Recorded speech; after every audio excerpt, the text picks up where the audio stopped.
సీతారామచంద్ర స్వామి వారి దేవస్థానం భద్రాచల పుణ్యక్షేత్రంలో మనం అందరం కూడా కన్నుల విందుగా శోభయాత్రను జరుపుకుంటున్నాము. మనకందరికీ తెలుసు, ఈరోజు భారతదేశం గర్వించేదగ్గ మనం బాలరాముడి యొక్క ఆలయ ప్రాణప్రతిష్ఠ అయోధ్యలో జరుగుతున్నందున ఆ సందర్భంలో వెళ్ళలేని భక్తులందరికీ కూడా గత వారం రోజుల నుంచి కూడా మన భద్రాచల క్షేత్రంలో మన రాముల వారి దగ్గర నుంచి పిలుపునివ్వడం జరిగింది. ఆ పిలుపుని అందుకొని వేలాది మంది భక్తులు డ్రమ్స్తో కానీ, కోలాటాలతో కానీ, లేదా మరి నృత్యాలతో కానీ కన్నుల విందు చేస్తూ శోభాయాత్ర చేస్తున్నారు. ఫ్లవర్ డెకరేషన్తో మనము ప్రచారాన్ని కూడా చూస్తున్నాము. అలాగే దేవాలయంలో కూడా ఉదయం నుంచే సందడి మొదలైంది. రోజువారీ ప్రత్యేక కార్యక్రమాలతో పాటు ప్రత్యేకంగా ఈరోజు సువర్ణ పుష్పార్చన కూడా జరుపుకోవడం జరిగింది భక్తులందరితో కలిసి. అలాగే 7 గంటల నుంచే ప్రీ ప్రసాద వితరణను కూడా మనం చేస్తున్నాము. వచ్చే భక్తులందరికీ మహాప్రసాదాన్ని కూడా అందిస్తున్నాము. మంచినీటి సౌకర్యాన్ని కూడా కల్పించాం మనం అన్నీ కూడా. ఎవరైతే భక్తులు వస్తున్నారో వారందరికీ కూడా ప్రచారథంతో పాటు ఇక్కడ లోకల్ భక్తులు, తర్వాత బయట నుంచి చాలామంది వేలాది మంది భక్తులు కూడా భజన కార్యక్రమాలు చేసుకుంటూ కూడా ఇక్కడికి వచ్చి రామనామ సంకీర్తనలు చేసుకుంటూ రామనామాన్ని భద్రాచల క్షేత్రంలో మారుమోగిస్తున్నారు.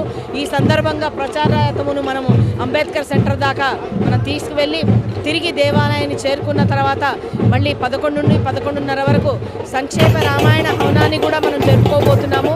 అలాగే ఈ రోజంతా కూడా ప్రత్యేకమైనటువంటి సాంస్కృతిక కార్యక్రమాలు కూడా జరుపుకుంటున్నాము.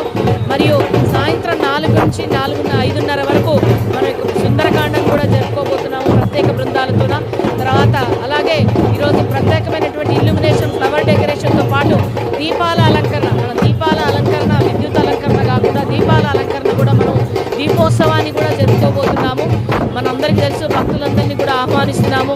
ఇలాగా మనం అందరం కూడా మనం అక్కడ ఉన్నటువంటి భద్రాచలం వారు వాసులే కానీ, లేదా ప్రత్యేకంగా ఇక్కడికి వచ్చినటువంటి ఆహ్వానితులే కానీ, అయోధ్య వెళ్ళలేని వాళ్ళందరూ కూడా అక్కడందరూ కూడా మరి ఇక్కడ నుంచే స్వామివారిని తలుచుకుంటూ ఇక్కడ కార్యక్రమంలో రాముల వారి దగ్గర వారు పూజల్ని నిర్వర్తించుకుంటున్నారు. మనం ఈ సందర్భంగా ప్రపంచవ్యాప్తంగా ఉన్నటువంటి రామ భక్తులకి, అయోధ్య వెళ్ళలేని వాళ్ళు కానీ, ఇక్కడ ఉన్నవారు కానీ అందరికీ కూడా ప్రత్యేకంగా బాలరాముని ప్రాణప్రతిష్ఠ సందర్భంగా దేశం గర్వించేదగ్గటువంటి కార్యక్రమాన్ని స్మరిస్తూ మనందరూ కూడా జయ శ్రీరామ్ అని చెప్పుకుంటూ ఇళ్లలో కూడా చేసుకుంటున్నారు. కాబట్టి అందరికీ ధన్యవాదాలు తెలియజేస్తున్నాము, శుభాభినందనలు తెలియజేస్తున్నాం. భద్రాచల సీతారామచంద్ర స్వామి క్షేత్ర నుంచి కూడా మా ఎంప్లాయీస్ కానీ, భక్తులు కానీ అందరూ కూడా శుభాభినందనలు తెలియజేస్తున్నారు. జై శ్రీరామ్.